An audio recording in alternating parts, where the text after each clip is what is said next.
The chocolate milk hit Marcus Rivera's face at exactly 11:47 a.m. on a Tuesday morning, the cold liquid cascading down his nose and soaking into his only clean shirt. The entire Lincoln Valley High cafeteria erupted in laughter as Dylan Parker stood above him, holding the empty carton like a trophy, his crew recording every second of Marcus's humiliation. But what happened in the next 24 hours would turn Dylan Parker from the school's most feared bully into someone who couldn't sleep without checking his locks twice, because he had no idea that the quiet kid from the wrong side of town had spent the last 3 years training at the most hardcore MMA facility in Oregon, or that his gentle demeanor was hiding the kind of controlled violence that could end careers with a single mistake. Before we jump back in, tell us where you're tuning in from, and if this story touches you, make sure you're subscribed, because tomorrow I've saved something extra special for you. Marcus had been at Lincoln Valley for exactly 3 weeks. When it happened, 3 weeks of keeping his head down and trying to blend into the background like he'd learned to do at every other school. He'd mastered the art of invisibility after moving 6 times in 4 years, following his mother's nursing assignments from one small Oregon town to another, always the outsider, always starting over. Riverside was supposed to be different, supposed to be permanent, the place where his mom finally got the steady position she'd been chasing, and where Marcus could maybe, just maybe, finish high school without having to explain why he never talked about his past, or why he always wore long sleeves, even in warm weather. The cafeteria at Lincoln Valley was a carefully orchestrated social ecosystem where every table represented a different level of the hierarchy. The athletes dominated the center, their letterman jackets and loud voices claiming territory like ancient kingdoms. The wealthy kids from Hillcrest Estates occupied the prime real estate near the windows, their designer clothes and effortless confidence marking them as untouchable royalty. Then came the middle tiers, the regular kids who fell somewhere between invisible and notable, followed by the outcasts, the misfits, and finally, the truly alone. Marcus had chosen a corner table near the back, close enough to the exit that he could disappear quickly if needed, far enough from the social warfare that he could eat his free lunch in peace. He'd been reading a worn paperback copy of Sun Tzu's Art of War, a gift from his uncle that had become his constant companion, when the shadow fell across his page. Dylan Parker stood there with his usual smirk, flanked by his crew like some twisted version of a boy band, each one perfectly positioned to maximize the intimidation factor. Dylan Parker was everything Marcus wasn't in this place. Tall, blonde, and blessed with the kind of natural charisma that made teachers overlook his cruelty and parents dismiss his behavior as boys being boys. His father owned 3 car dealerships in the area and sat on the school board, which meant Dylan operated under a different set of rules than everyone else. Cameron Walsh stood to his right, all nervous energy and desperate approval-seeking, the type who would do anything to stay in Dylan's good graces. Ethan Brooks hung back slightly, uncomfortable but unwilling to break ranks, while Austin Reed had his phone out, already recording what he knew would be content worth sharing. Jake Morrison completed the circle, 6 feet of pure muscle who'd been held back twice, and used his size to compensate for what he lacked in intelligence. The attack had been swift and calculated. Dylan had approached with a fake smile, asking Marcus how he was enjoying Lincoln Valley, commenting on his book choice with mock intellectual curiosity. Marcus had responded politely, the way his mother had taught him, trying to diffuse whatever was coming with respectful answers and genuine friendliness. He'd even smiled when Dylan complimented his dedication to reading during lunch, missing the malicious gleam in the other boy's eyes. The milk carton had appeared as if from nowhere. Austin's camera was rolling, and suddenly Marcus was drenched in chocolate milk while 300 students watched and laughed. The cold shock of it wasn't just physical. It was the crushing realization that he'd let his guard down, that he'd allowed himself to hope this place might be different. The laughter felt like daggers, each chuckle and whispered comment cutting. deeper than any physical blow could have managed. Dylan's voice had carried over the noise, loud enough for everyone to hear. "Welcome to Lincoln Valley, charity case. Hope you brought extra clothes, though I guess your mom probably can't afford them." The words hung in the air like poison, designed to hurt in multiple ways, striking at Marcus's poverty, his mother's struggle, and his own powerlessness all at once.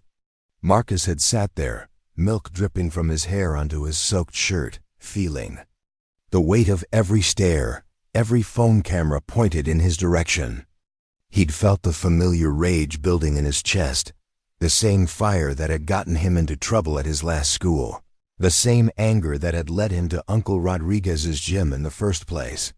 His hands had clenched into fists under the table, muscle memory taking over as his body prepared for the kind of response that had been drilled into him for 3 years of intensive training. But he'd done nothing. He'd simply stood up, gathered his things with trembling hands, and walked out of the cafeteria while Dylan's laughter followed him down the hall. He'd heard Austin bragging about the video he'd captured, talking about how viral it was going to go, how this was going to follow Marcus for the rest of his time at Lincoln Valley. As Marcus pushed through the bathroom door to clean himself up, he caught his reflection in the mirror and saw something that made his blood run cold. For just a moment, staring at his milk-soaked face and fury-filled eyes, Marcus looked exactly like his father. Marcus stared at his reflection in the bathroom mirror, chocolate milk still dripping from his chin, and made a decision that would change everything at Lincoln Valley High School. The face looking back at him wasn't just angry anymore, it was calculating, measuring, planning. 24 hours from now, Dylan Parker would understand exactly what happens when you mistake kindness for weakness. But more importantly, every student in that cafeteria would learn that some quiet kids stay quiet for very good reasons. The resemblance to his father had shaken him more than the milk incident itself. Marcus had spent years trying to be everything his father wasn't, controlled where his father had been explosive, thoughtful where his father had been reactive, peaceful where his father had been violent. But standing there in that bathroom, rage coursing through his veins like electricity, Marcus realized that maybe his father's blood wasn't something to run from, but something to channel, something to control and direct with precision rather than let it control him. He pulled paper towels from the dispenser and methodically cleaned the milk from his face, each wipe deliberate and measured. His hands had stopped shaking, replaced by the steady calm that Uncle Rodriguez had taught him came before any real fight. The old man's voice echoed in his memory from countless training sessions at Iron Wolf Training Center, the underground gym that had become Marcus's sanctuary over the past 3 years. Control the emotion, channel the energy, never let anger. Make your decisions, but never ignore what it's telling you about the situation.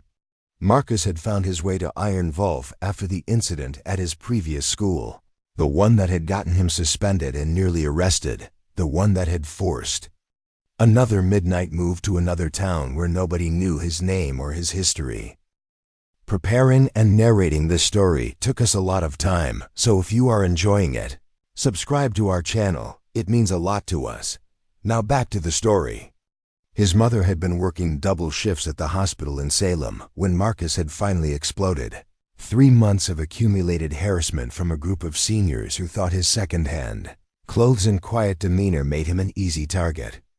They'd been wrong, but Marcus's response had been all fury and no control, resulting in 2 hospitalized bullies and a reputation that followed him like a shadow. Uncle Rodriguez wasn't actually his uncle, just his mother's friend from nursing school whose brother had gotten involved with the wrong crowd and ended up dead in a gang shooting. Rodriguez had taken one look at Marcus's bruised knuckles and burning eyes and made a simple offer. Learn to fight properly or keep fighting stupidly and end up dead or in prison, like everyone else who let rage make their choices. The choice had been easy, even if the training that followed had been anything but. Iron Wolf wasn't like the commercial gyms with their mirrors and motivational posters. It was a converted warehouse in the industrial part of town where serious fighters came to learn serious skills. The kind of place where former Special Forces soldiers taught kids from broken homes how to turn their anger into something useful. Where discipline mattered more than trophies and respect was earned through sweat and blood and the willingness to get back up no matter how many times you got knocked down. Marcus had spent 3 years there, learning not just how to fight, but when to fight and, more importantly, when not to. He'd studied Brazilian Jiu-Jitsu under a former UFC competitor who taught him that the best fighters were the ones who never had to prove they could fight. He'd learned boxing from an old Marine who preached that real strength was the ability to take a hit and stay standing, not the ability to throw one. Most importantly, he'd learned from Rodriguez himself that violence was a tool, not a solution. And like any tool, it was only as effective as the person using it. The training had transformed Marcus physically, adding lean muscle to his frame and reflexes that could snap from relaxation to action in milliseconds. But the real transformation had been mental, the development of a tactical mindset that evaluated every situation like a chess match rather than a street fight. He'd learned to read body language, to spot weakness and aggression before they became action, to project calm confidence that made most potential problems dissolve before they began. All of that training, all of that discipline, all of that control had kept Marcus peaceful through 6 different schools and countless opportunities for violence.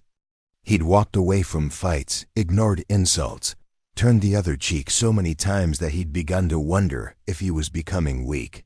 If the warrior Uncle Rodriguez had trained was being buried under layers of forced civility and desperate desire to fit in somewhere, anywhere. But Dylan Parker had made a critical miscalculation when he'd chosen Marcus as his target.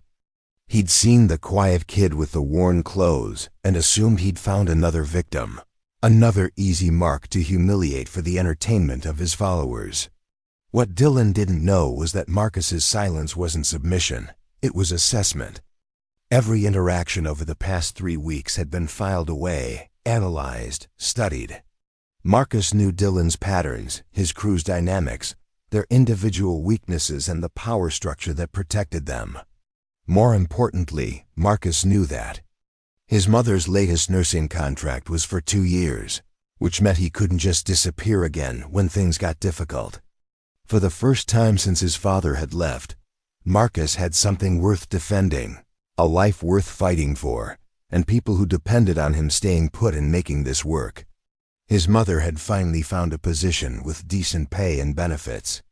Finally had a chance to build something stable instead of just surviving from one temporary assignment to the next. The old Marcus would have told his mother what happened and let her handle it through official channels, would have trusted the system to protect him the way it was supposed to protect everyone. But Marcus had learned that systems protect the people who benefit from them, and boys like Dylan Parker were always going to benefit more than boys like Marcus Rivera. The school board that employed Dylan's father wasn't going to take strong action against his son over a milk incident, especially when Austin's video would probably be framed as a harmless prank rather than deliberate humiliation. Which meant Marcus would have to handle this himself, but not the way his father would have handled it. Not with explosive violence that would solve nothing and create more problems. This required the kind of strategic thinking that Uncle Rodriguez had drilled into him, the understanding that the most devastating victories came not from overpowering your opponent, but from letting them defeat themselves. As Marcus finished cleaning the milk from his shirt, he found himself smiling for the first time since arriving at Lincoln Valley. Not the fake smile he'd worn trying to fit in, but the quiet smile of someone who just realized they held all the cards in a game their opponents didn't even know they were playing. Dylan Parker thought he'd won something today, thought he'd established dominance and put the new kid in his place. Tomorrow, Dylan would learn the difference between winning a battle and starting a war with someone who had nothing left to lose, and everything he needed to win. Marcus walked home through the industrial side of Riverside, taking the long route through empty warehouses and abandoned lots rather than cutting through Hillcrest Estates, where Dylan Parker and his crew lived, in their pristine suburban bubble. The contrast between the two sides of town wasn't subtle. On one side sat manicured lawns, luxury cars, and houses that could fit Marcus's entire apartment complex in their garages. On his side stood cracked sidewalks, chain-link fences, and the constant hum of machinery from the paper mill that provided jobs for half the neighborhood. The Riverside Gardens apartment complex was neither riverside nor garden adjacent, just a collection of two-story buildings painted industrial beige with numbers falling off the doors, and a management office that had been closed for renovations since Marcus and his mother had moved in. Their unit was on the second floor, accessible by an outdoor staircase that creaked ominously with each step. The thin walls meant Marcus could hear Mrs. Patterson's television blaring through the wall and the Hernandez family arguing in Spanish. Through the floor. Privacy was a luxury they couldn't afford, just like most things in their current life. Inside apartment 247, the furniture was a collection of second-hand finds and pieces that had survived multiple moves. The couch sagged in the middle where the springs had given up, covered by a blanket his mother had bought at a thrift store to hide the worst of the stains. The kitchen table wobbled unless you knew to prop up the short leg with a folded napkin. And the refrigerator hummed constantly like it was working overtime just to keep their food cold. It wasn't much, but it was theirs, and more importantly, it represented the first stable housing they'd had in 3 years. Marcus dropped his backpack by the door and surveyed the damage to his shirt in the mirror by the entrance. The chocolate milk had left a brown stain across the front that no amount of cold water was going to remove, which meant another item of clothing he'd have to replace with money he didn't have. His wardrobe consisted of exactly 7 shirts, 3 pairs of jeans, and 1 jacket that had belonged to a cousin who'd outgrown it. Every piece had been chosen for durability over style, purchased from thrift stores or discount retailers with the understanding that it needed to last. The financial reality of their situation was something Marcus understood better than most 17-year-olds. His mother worked 12-hour shifts at Riverside Community Hospital, pulling overtime whenever it was available, but nursing assistant wages in a small Oregon town barely covered rent, utilities, and food. There was no money for new clothes. When old ones got ruined, no budget for school activities or social events. No cushion for emergencies or unexpected expenses. Every dollar was accounted for, every purchase carefully considered. This was why the milk incident stung beyond the immediate humiliation. Dylan Parker had destroyed something Marcus couldn't easily replace. Not just the shirt, but the confidence that came with having clean, presentable clothes to wear to school. Tomorrow he'd have to choose between his second-best shirt, which had a small tear near the pocket, or his newest one, which he'd been saving for job interviews and important occasions.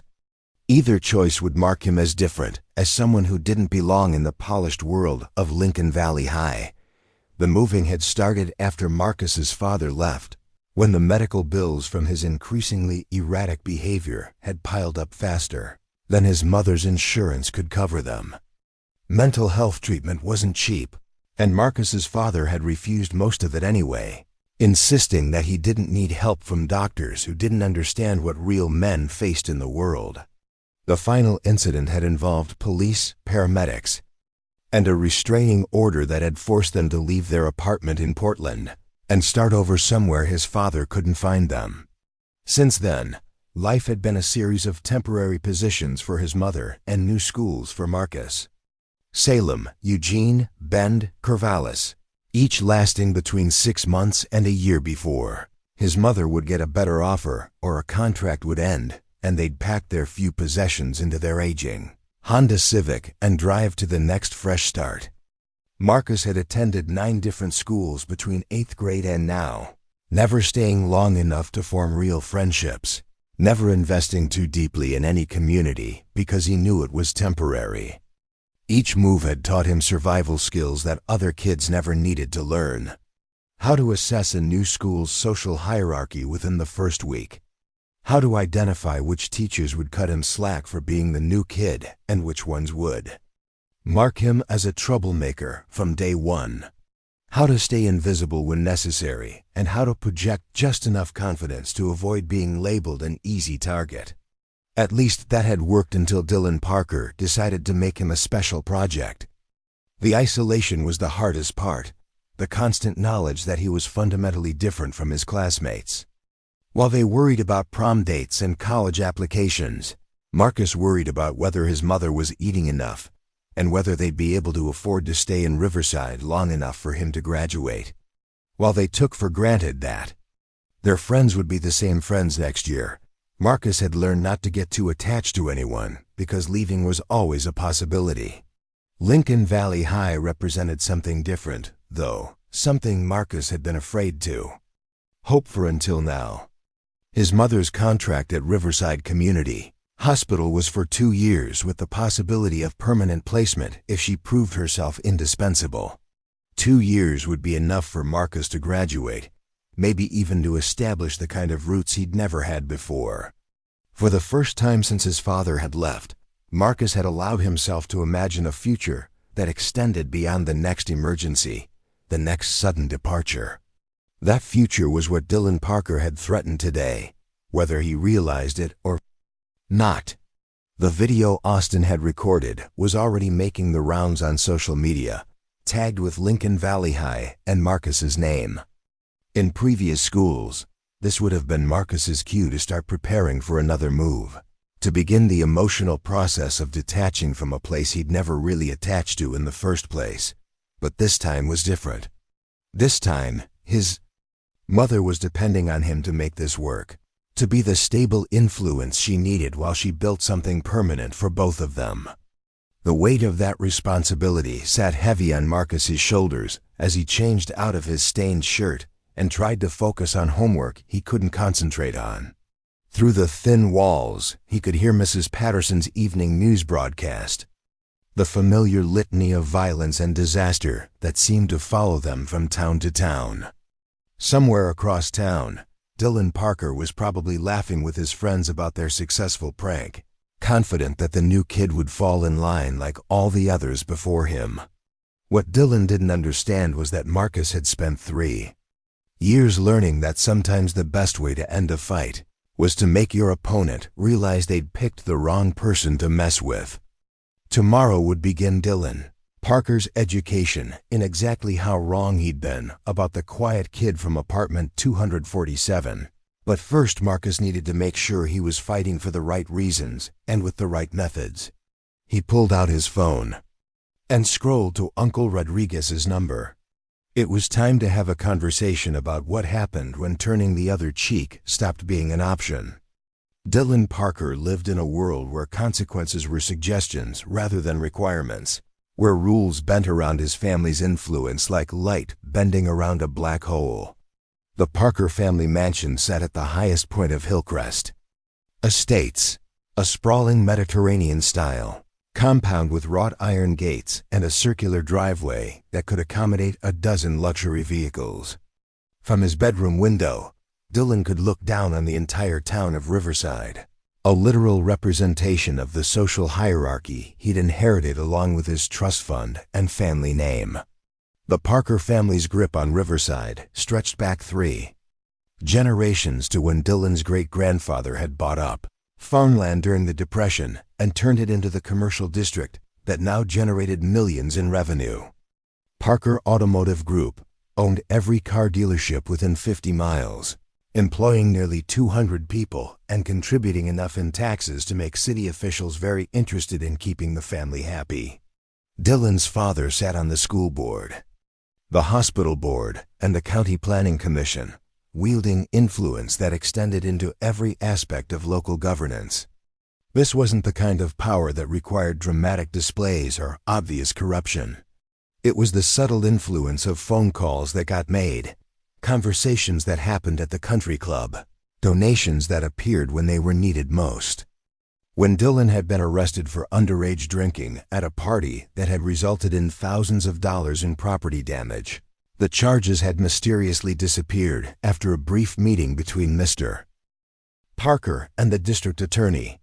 When he'd been caught cheating on his SATs, the incident had been quietly resolved with a generous donation to the school's technology fund and a promise of better supervision. At Lincoln Valley High, Dylan's power manifested through a carefully constructed network of loyalty, fear, and mutual benefit that had taken years to establish. His inner circle wasn't just a collection of random bullies, but a strategic alliance of the most connected and influential students in the school, each bringing their own family resources and social advantages to strengthen the group's position.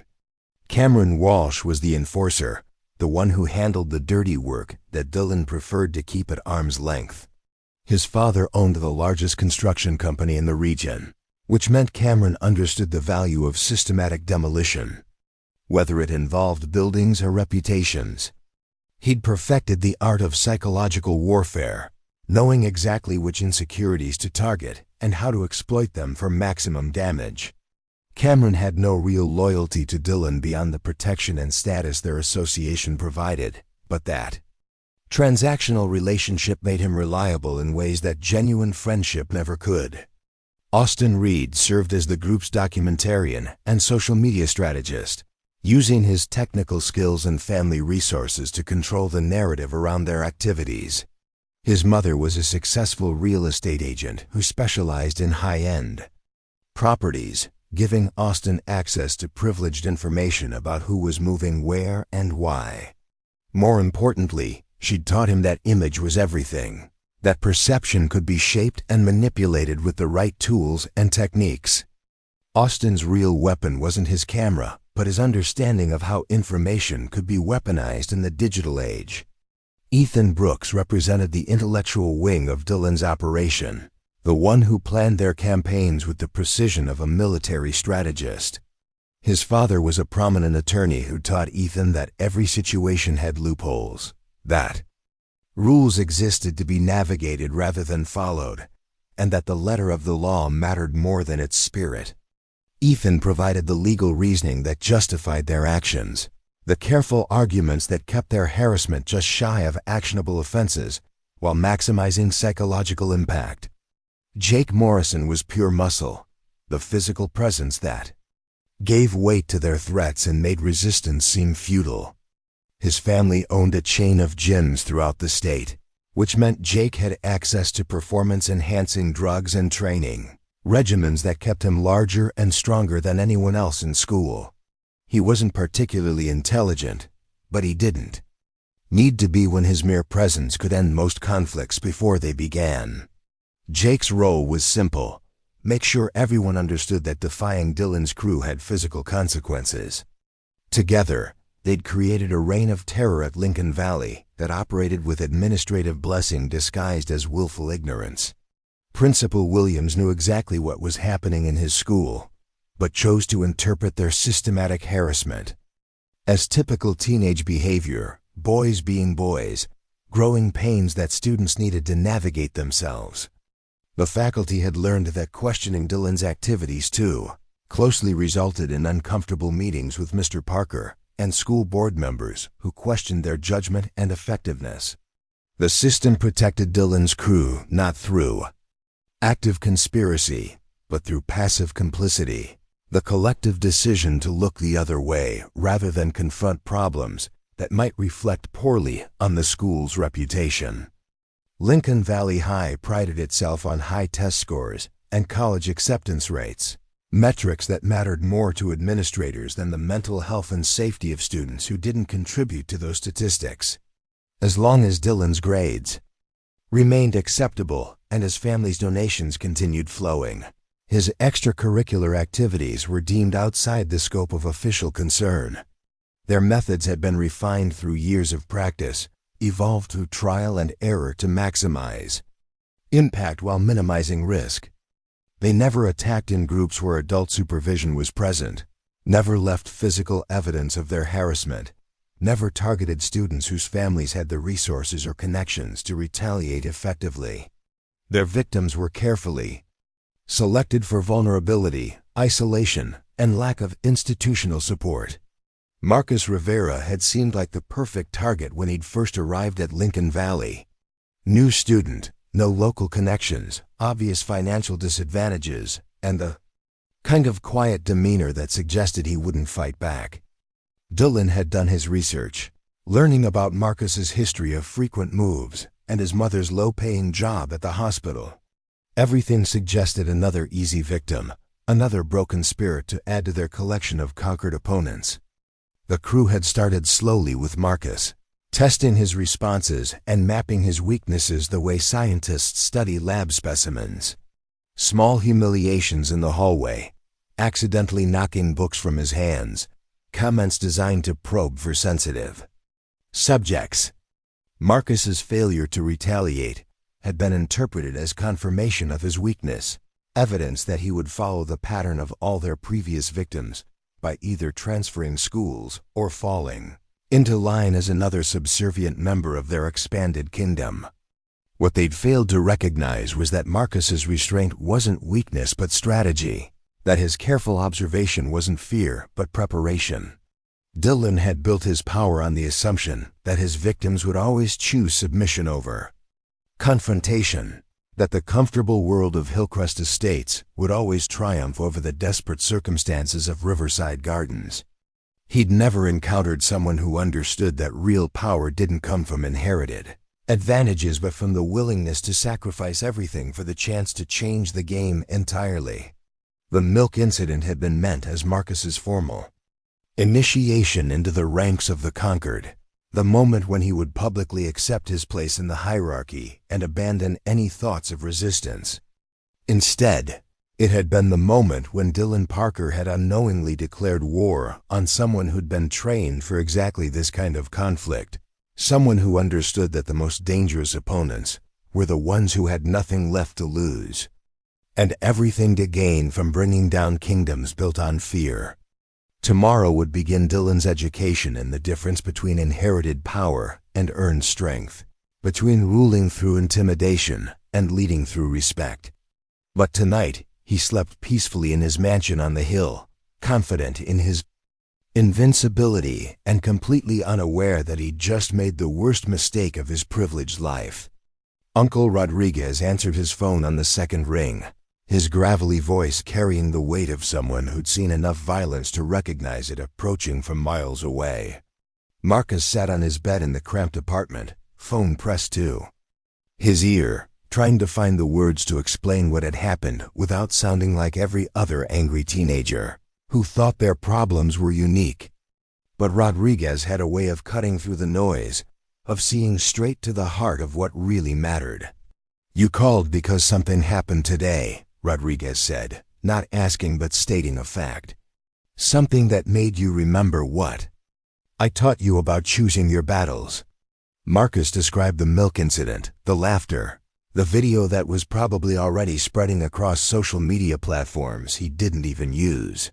He talked about Dylan Parker's crew and their systematic approach to humiliation, about the power structure that protected them and the isolation that made him vulnerable. As he spoke, Marcus could hear the familiar sounds of Iron Wolf Training Center in the background, the rhythmic thudding of heavy bags and the sharp crack of gloves meeting pads. Rodriguez listened without interruption, the way he'd trained Marcus to listen during sparring sessions, absorbing every detail before formulating a response. When Marcus finished, silence stretched between them for nearly a minute, filled only by the distant sounds of fighters preparing for battles that had clear rules and definitive endings. "3 years ago, you came to me with bloody knuckles and a police report," Rodriguez finally said. "You were angry at the world and ready to fight everyone in it. I told you then that anger was just energy without direction, that real fighters learn to channel that energy instead of letting it control them. Today, you called me instead of throwing punches. That tells me you learned something." The Iron Wolf Training Center had been Marcus's salvation during the darkest period of his life, the place where he'd learned to transform the rage inherited from his father into something productive and controlled. Rodriguez had founded the gym 15 years earlier after losing his younger brother to gang violence. creating a sanctuary where kids from broken homes could learn discipline, respect, and the difference between aggression and assertiveness. The facility occupied a converted warehouse in the industrial district, far from the polished commercial gyms with their mirrors and membership fees. Iron Wolf was raw and functional, filled with used equipment that had been donated, rebuilt, or salvaged from gyms that had gone out of business. The heavy bags were patched and repatched. The mats were mismatched and worn smooth by countless hours of grappling, and the ring in the center bore scars from hundreds of training sessions and amateur fights. What made Iron Wolf special wasn't the equipment but the people.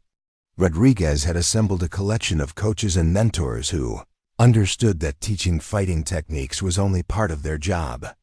There was Maria Santos, a former Golden Gloves boxer who specialized in teaching footwork and defensive strategies to kids who'd spent their lives learning to take punishment rather than avoid it. Tommy Chun ran the Brazilian Jiu-Jitsu program, emphasizing that the best fights were the ones that never happened because your confidence made potential aggressors look for easier targets. Most importantly, there was Dr. Sarah Mitchell, a sports psychologist who volunteered her time teaching fighters about mental preparation, emotional regulation, and the psychological aspects of conflict. She'd worked with Marcus extensively during his first year at Iron Wolf, helping him understand that his father's violent tendencies weren't genetic destiny, but learned behaviors that could be unlearned and replaced with healthier responses. Under their guidance, Marcus had transformed from an angry teenager with poor impulse control into a disciplined martial artist who understood that true strength came from choosing when to use your abilities rather than proving you had them. He'd learned to read opponents not just for physical tells, but for emotional weaknesses, to project calm confidence that de-escalated most situations before they became physical, and most importantly, to separate his identity from his ability to inflict damage. The training had been comprehensive and brutal, encompassing not just fighting techniques but philosophy, strategy, and ethics. Rodriguez insisted that every fighter understand the legal and moral implications of their skills, that they recognize the difference between self-defense and assault, between protecting themselves and seeking revenge. Marcus had studied case law involving martial artists who'd used their training inappropriately, learning that superior skills meant superior responsibility. Over 3 years, Marcus had evolved into something rare in the martial arts community. A fighter who'd never actually fought outside the gym. His reputation at Iron Wolf was built on technical skill, strategic thinking, and an almost supernatural ability to remain calm under pressure. He'd sparred with amateur fighters preparing for Golden Gloves tournaments, held his own against former professional boxers, and consistently dominated grappling sessions with opponents who had years more experience. But perhaps his most valuable skill was one that couldn't be taught in any gym: the ability to assess and exploit psychological weaknesses that came from years of being an outsider, of observing social dynamics from the margins. Marcus understood bullies because he'd been studying them his entire life, learning to recognize the insecurities that drove their behavior and the systems that enabled their cruelty. Rodriguez had taught him that every fighter had a strategy, every opponent had weaknesses, and every system had vulnerabilities that could be exploited by someone patient enough to find them and disciplined enough to wait for the right moment to strike. The key was understanding that physical confrontation was just one tool in a much larger arsenal, that the best victories were achieved through minimal violence and maximum psychological impact. Dylan Parker thinks he won something today, Rodriguez said, his voice carrying the quiet authority that had earned him respect throughout the regional fighting community. But what he actually did was show you exactly who he is and how he operates. You've got advantages he doesn't know about, skills he can't imagine, and most importantly, you've got nothing left to lose while he's got everything to protect. Marcus felt the familiar calm settling over him, the centered focus that came before every training session at Iron Wolf. This wasn't about revenge or proving. himself to people whose opinions didn't matter. This was about protecting the life he and his mother were trying to build, about ensuring that Lincoln Valley High became a place where he could exist without constant fear of humiliation or assault. "What do you want me to do?" Marcus asked, though he already knew the answer. "I want you to remember everything I taught you about psychological warfare," Rodriguez replied. "I want you to use that strategic mind you've developed and show this kid that some people are quiet because they're weak, and others are quiet because they're dangerous." It's time Dylan Parker learned the difference. As Marcus hung up the phone, he felt the transformation beginning, the shift from victim to strategist that Rodriguez had trained into him through countless hours of preparation. Dylan Parker's crew thought they were dealing with another helpless target, another broken spirit to add to their collection. Tomorrow they would begin to understand exactly how wrong they were. Up next, you've got 2 more standout stories right on your screen. If this one hit the mark, you won't want to pass these up. Just click and check them out.